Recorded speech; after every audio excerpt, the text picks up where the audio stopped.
Olá, está começando mais um Café com Letras. E no programa de hoje vamos conversar com o escritor Luiz Damo, ele que nos traz aqui obras de trova literária, mais especificamente o livro A Trova Literária nas Páginas do Sul, que está sendo lançado já, chegando nas livrarias locais aqui do município e ganhando uma forte repercussão. Senhor Luiz Damo, prazer tê-lo conosco e ter esse papo que teremos na sequência na área de poesia. O prazer é todo meu, Fábio.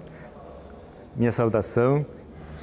Primeiramente, até vou começar me desculpando que eu estou um pouco resfriado, então minha voz não está muito boa. Senhor Luiz, se eu puder conduzir nesse sentido, como é que foi essa ideia de reunir um compêndio de mais de 3.000 trovas, pequenos trechos, que o senhor usa tanto a técnica da chamada glosa literária, quanto a trova em si, que é o que intitula o seu livro. Como é que foi esse trabalho de fôlego? Quanto tempo o senhor levou na construção de todo esse compêndio de poesias? Então, esse trabalho, ele é um tanto moroso. Eu não tenho uma previsão assim, ele demorou 1 ano, 2 anos, mas eu posso adiantar que a trova literária não é um trabalho que se faz em poucos minutos. Ela vem se construindo ao longo do tempo. Até existem escritores que afirmam que todo trovador, ou seja, não existe um trovador que não faça ao menos uma trova por dia. E isso eu endosso, avalizo e assino embaixo, como diz. A trova, ela surge num repente. Muitas vezes até à noite, no remanso da noite, no descanso, até acordando na madrugada, isso ocorre e não sou fato isolado, isso é notório. Eu acabo levantando e faço uns rabiscos. Por quê? Porque isso no dia seguinte eu posso esquecer. Então esse trabalho, ele demandou não meses, mas uns 3 anos, com certeza, porque ele vem se construindo ao longo dos dias, né? E se aprimorando. Uma palavra, às vezes, no meio da trova, ela merece uma substituição por um sinônimo, dá uma elegância melhor. E de onde buscar a inspiração? Que na medida que o senhor fala que ao longo de pelo menos 2 anos, o senhor deva ter escrito pelo menos uma trova por dia, de onde vem tamanha inspiração e variações de temas? Eu até que no decorrer do programa quero, junto com quem nos acompanha, folhear o livro e lendo, porque o senhor passeia por uma diversidade temática incrível, né? Exatamente. A trova literária, ela se resume num aspecto bastante peculiar. O leitor que for observar uma trova, ele não necessita ler a obra inteira para se inteirar do contexto. Ela é, por si só, um texto, início, meio e fim. Inclusive, mereceria até um destaque como é que se constrói a trova, mas eu posso delinear na sequência da minha exposição, que a trova ela é mesclada, a obra ela é mesclada, ou seja, numa página eu posso falar sobre o monumento do imigrante. Na seguinte eu posso falar sobre a pedra em si. Na outra, sobre a cidade de Caxias do Sul. Ou seja, não existe um encadeamento lógico e formal para que tenha uma leitura homogênea e linear. Não. A trova literária, e mesmo os mais entendidos e estudiosos, de convir de que ela é por si só um texto completo. Ela tem esse viés aberto, digamos assim. Exatamente. Então, voltando um pouco na sua questão, a inspiração ela se dá de uma forma bastante sutil. Vamos exemplificar assim. Por exemplo, assim, a vida. Eu me prendo muito. Muitas trovas ali inseridas, elas refletem a vida, o cotidiano. Esse é a melhor definição, o cotidiano, o dia a dia, o trabalho, a vida. Inclusive sobre a morte também, eu comento bastante, porque a morte eu não vejo ela em si como um peso, como um temor que assusta, né? Mas sim como um fato que vai acontecer. Então, nada do que está aí é inventado, é feito assim ao léu. Não, porque inclusive, retomando a questão, a trova literária ela deve ter uma essência verdadeira. Se isso não acontecer, ela pode ser trova, mas ela perde um dos sentidos que é a verdade. O próprio nome, trova, ela deriva, não é de algo assim vulgar, não. Ela vem de trovare, que significa o quê? Achado, um achar. Então, a trova ela deveria revelar um achado. Ou seja, o leitor faz a visualização, faz a leitura e encontrei algo novo, algo bom, positivo. E não que denigra a imagem de ninguém. Quando o senhor tenta explicar que não é em tom pejorativo, porque tem o vocabulário gauchesco tem muito disso. O sujeito é um trovador, ou trovou para outro, no sentido de que tentou passar para trás, ou não necessariamente dessa forma, mas ou quis falar de uma forma pejorativa ou engraçada, enfim. Então, por isso que o senhor faz essa diferença. Mas sim, o senhor está tratando um gênero, inclusive o senhor explica determinado trecho do livro, as origens, vem desde lá de meados da Idade Média, e nós estamos falando de anos 1200, 1300, na Europa, o senhor cita em passagens na Espanha, na França, os chamados trovadores da Idade Média. Isso nós já citamos aqui no programa com outros entrevistados também. Aquelas leituras em voz alta de tiras, que chamavam-se então os trovadores, que traziam histórias humorísticas, engraçadas, provocativas, no sentido de chamar a atenção do público. E nem todos eram, evidentemente, alfabetizados, então também era uma forma de integração às trovas. E vamos ter no Nordeste, aqui brasileiro também, os chamados contos de cordéis, os romances de cordéis, aquelas tiras também. Pessoas muitas vezes que semi-alfabetizadas vêm daquela cultura oral, de ouvir as histórias, e de uma forma ou de outra também conseguem compor aquelas tiras que são muito divertidas, inclusive, de se ler, né? Quem vai ao Nordeste, volta e meia acaba comprando as tiras e é muito interessante ler. Nesse sentido, o senhor também retrata no seu livro, né? Exatamente, porque há uma certa variação de região para região, né? Nós aqui, por isso que o título da obra é A Trova Literária nas Páginas do Sul. Por quê? Eu, sulino, né?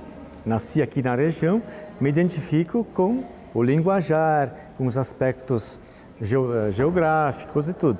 O Nordeste, mesmo sendo o Brasil, já tem outra visão, não deixa de ser válido. Não, né? quando eu citei o Nordeste, eu quis mostrar que nós tínhamos colocado a origem, o sentido da trova em si, como ela foi se difundindo e de uma forma ou de outra ganhando, claro, os aspectos locais, que aí é inevitável que o autor deixe ir para as páginas aspectos das suas próprias raízes, né? Inclusive, vale ressaltar que, como foi tocado, que a trova ela não tem uma data precisa de surgimento na história da literatura universal, mas ela começou assim a criar raízes, né? O embrião assim, lá pelos anos 1100, 1200, né? Onde principalmente na Espanha, França, naquela região, Portugal, né?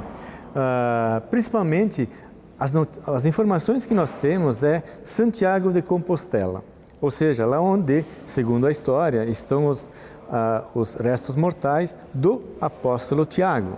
Então, as pessoas acorriam a esse monumento, a esse mausoléu, a pé, claro, né? Fazendo orações e muitas vezes de longa distância. Romarias. Nós temos um exemplo aqui na região Caravaggio, né? Citou do ano. Então, essas pessoas, para amenizarem até o cansaço físico, assim, elas iam declamando aleatoriamente, né, quadrinhos, assim que foram denominadas inicialmente, né? Mas com o passar do tempo, essas ditas quadrinhas, elas foram se aperfeiçoando, foram se aprimorando e hoje nós temos esse formato de trova literária, que em cada país ou em cada região pode ter algumas variações, mas a síntese, a essência é essa. Aqui no Brasil, ela foi trazida com os descobridores portugueses, né? Os espanhóis também. Aqui em Caxias nós temos exemplos fantásticos. Na época da colonização, em 1875, 80, fins do século... Aí o senhor está tratando especificamente da colonização italiana. Esse período final do século XIX, 1875, 80, é quando coincide a vinda dos italianos para o Brasil. Não precisamente da Itália, sim. Porque os organizadores aqui de Caxias não eram essencialmente italianos. Se a gente for observar a história de Caxias, aqui no centro, onde se situa hoje o Hospital Pompeia, estava um prédio que era o escritório da demarcação dos lotes de Caxias. Bom, sim. Então, ali eles se reuniam, essas pessoas, nos horários... Aí o senhor já tem toda a estrutura de governo já fixada pelos próprios portugueses, então, e aí vale para o país inteiro. Exato. Então, ali é que ela veio para o Brasil. Mas aqui no Brasil, mais com força, ela não faz assim muitas décadas, né? Claro. Faz uns 50 anos, 60 anos que ela tomou mais corpo, mais volume. O senhor também cita esse florescimento do gênero em Caxias do Sul, na sua obra. As pessoas entendem, evidentemente, que já havia uma estrutura de governo mal ou bem, mas o próprio Brasil, o Império naquele momento ali, digamos assim, o último quarto do século XIX, há esse estímulo então para a vinda de imigrantes italianos. Não quer dizer que não era habitado, mas esses imigrantes eles vêm para cá fixar raiz, e aí sim começa todo o desenvolvimento da região, a uva como símbolo maior, depois a própria metalurgia, que ganhou muita força. Hoje Caxias é o segundo polo metal mecânico, né? Como é que o senhor vê o desenvolvimento do gênero, da trova literária? Vamos nos centrar um pouco em Caxias do Sul, no território, pelo menos do Rio Grande do Sul, a questão regional, mais propriamente. Como é que tem sido o desenvolvimento do gênero, que grandes autores lhe inspiraram para que o senhor desenvolvesse a sua escrita, que notadamente é muito bem elaborada, e quem tiver a oportunidade de ler o livro vai notar isso. Bom, aqui em Caxias, porque a história da trova literária, ela vem crescendo constantemente. Ela se distribui assim em todo o país, chamada assim UBTs, ou seja, União Brasileira de Trovadores. Tá? Embora alguns mencionem UBTs fora do país, mas é essencialmente brasileira, ela deve ter outro nome, União Brasileira de Trovadores.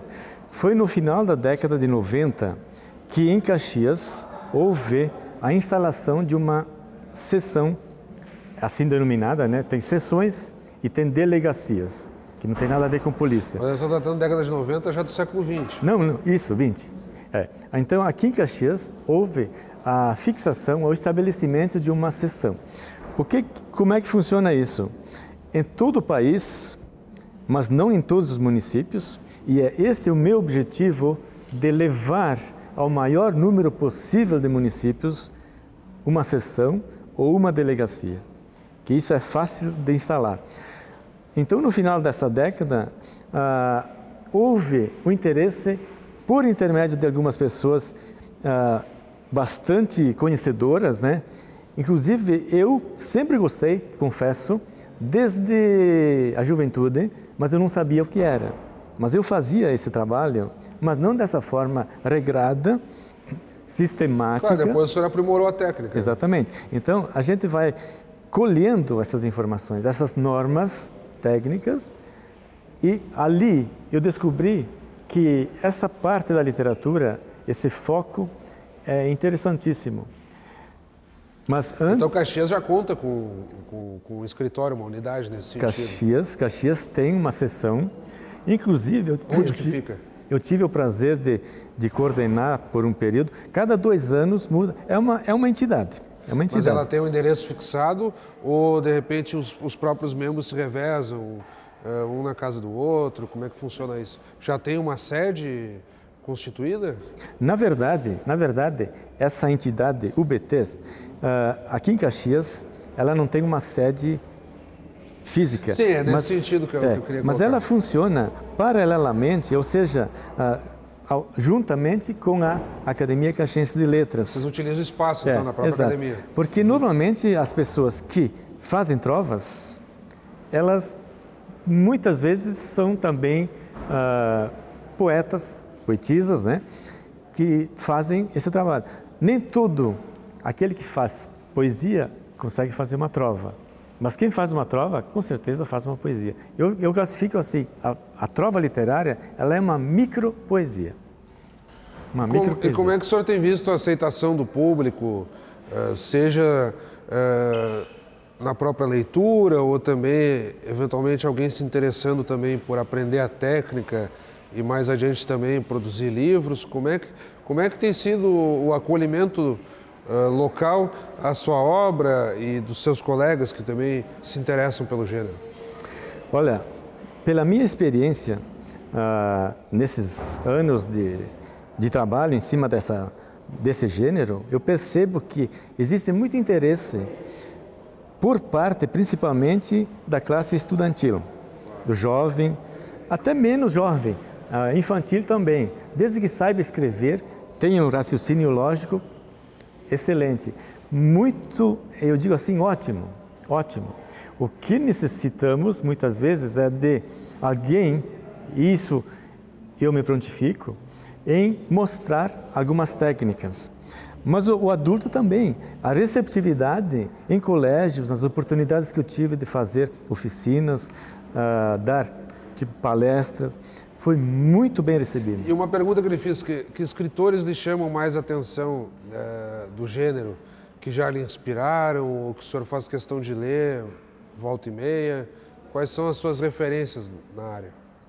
Olha, eu procuro me desvincular, eu gosto da leitura, eu faço muita leitura, mas no momento em que eu for redigir, escrever algo, seja uma trova, ou seja até uma poesia ou história, eu procuro me fugir daquele personagem, daquele autor e ser eu mesmo. Eu não gostaria de, eventualmente, não copiar, mas seguir o mesmo caminho. Então, eu leio vários autores, assim, mas nunca eu tomo como paradigma, ou seja... Sim, quais que a gente poderia citar para quem nos acompanha ter uma base? Assim, por exemplo, dentro da trova literária, tem muitos autores. O Flávio Stefani, em Porto Alegre, é um ótimo autor. No Rio de Janeiro temos vários autores excelentes que têm obras publicadas, muito boa qualidade. São Paulo também, é onde está a presidente atual, em nível nacional, muito bom. Mas não precisa sair muito longe. Porto Alegre, sim, Caxias também tem muitas. Sim, estamos entrevistando muitos autores. Entendo. Eu vou aproveitar, nós estamos um pouco além do nosso tempo, sem deixar de referir que o senhor escolheu como capa do seu livro o Monumento ao Imigrante. Esse ano é muito emblemático nesse sentido. O Monumento ao Imigrante fez 60 anos, no último dia 28 de fevereiro. Então, mas o senhor escolheu de uma forma simbólica para também homenagear a figura do imigrante, né? Para não dizer que eu marquei, eu vou pegar aleatoriamente aqui uma estrofe de 4 linhas entre as suas milhares de trovas que estão neste livro. Os passos que foram dados na direção planejada são caminhos desbravados rumo à terra desejada. E num outro livro de 2003, que eu também coloquei aqui de forma proposital, o senhor se deteve a homenagear por meio de trovas municípios da Serra Gaúcha. E aí, é claro, aí deixei marcado evidentemente um livro, uma das trovas que fala especificamente de Caxias do Sul. Então eu vou ler um breve trechinho antes do nosso encerramento. Com precisão de arquiteto, Locatelli assim norteia, juízo final no teto, via sacra e santa ceia. São Pelegrino agradece, num gesto de gratidão, Locatelli eterna prece, por ter tido grande dom. E aí o senhor começa já na sequência a falar da uva, que é o grande símbolo, temos a festa bianual da Festa da Uva, desculpa, aqui no município. O senhor também vai citar outros personagens da nossa história e todo o desenvolvimento, tanto agrícola quanto industrial, de Caxias do Sul. De uma forma simbólica, quis ler 2 trechinhos rapidamente das suas obras, para que as pessoas tomem gosto e depois, claro, aí podem livremente procurar as obras nas livrarias e lerem na totalidade e desenvolver a sua opinião crítica a respeito da obra que o senhor nos traz. A Trova Literária nas Páginas do Sul, que falamos até aqui, e esse trechinho que eu peguei do Trovas Sem Trevas, que é um livro de 2003, no qual o senhor se deteve a explorar as características dos municípios da nossa região da Serra. Fica um espaço para que o senhor faça as suas considerações, ao mesmo tempo que lhe agradeço. Muito interessante, eu também aprendi muito com as noções que o senhor nos trouxe, sobretudo da própria produção poética, digamos assim. Eu quero agradecer a oportunidade que me foi dada de expor, de levar a conhecimento e ao telespectador, independente da idade, que faça um contato. Claro, eu estou apresentando uma pequena obra, mas julgo eu de grande valor, de grande valia, de um subsídio muito bom para, até didaticamente, para elaborar a trova literária. Eu conto com vocês, eu conto com o leitor e aquele que gosta de elaborar uma trova ou poesia também. Muito obrigado, eu agradeço muito a oportunidade que me foi concedida. Nós é que agradecemos mais uma vez ao senhor. Conversamos então com o escritor Luiz Damo, que nos trouxe suas obras na área da trova literária. Obrigado pela audiência, continue acompanhando a nossa programação e até o nosso próximo encontro. É isso, Luiz.